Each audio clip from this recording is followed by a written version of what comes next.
Australia's child restraint regulations are being reconsidered in light of new crash test research. Let's bring in Professor Lynne Bilston, Senior Research Scientist at NeuRA. Lynne, what have we learned from this new research? So what this research did was look at the safety of a set of little plastic clips that join the two straps of a child restraint harness together.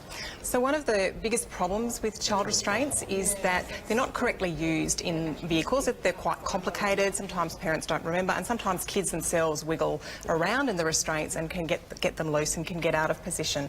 And that really increases the risk of their injury in a crash. So roughly 7 times, they can be at 7 times higher risk of serious injury. So we wanted to look at a way of trying to see if we could find a way to try and help keep those straps on kids' shoulders. And in restraints in the US, it's quite common for them to have these little plastic clips that keep those two straps together. We hadn't used them in Australia, largely because of historical concerns that they might actually cause injury by hitting the child's neck in a crash when the child goes forward.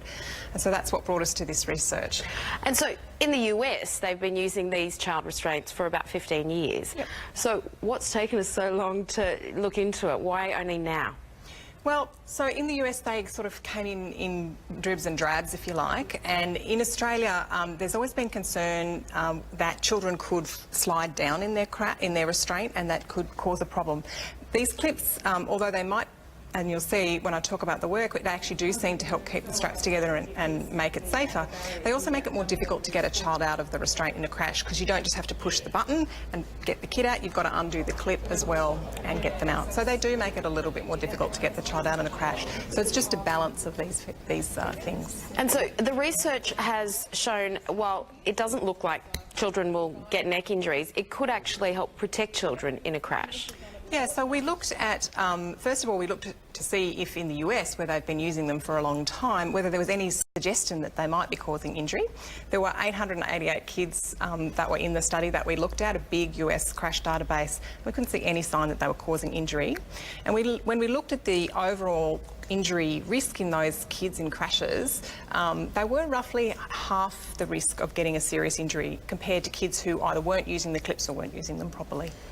That's pretty significant. It is, yeah. So where do we go from here? When can parents hope to be able to buy these restraints here in Australia and use them? So in order for these clips to become available on restraints in Australia, they have to, all Australian child restraints need to meet the Australian child restraint standard, and our standards are a bit different. They're much more rigorous in a lot of ways than the US standard. And so these results are going to be submitted to the Australian Standards Committee, so they can consider that and consider revising our standards to perhaps allow these in the future. Okay, well, thank you so much for joining us. Anything that keeps our kids safer in the car is good news. Thanks so much, Professor.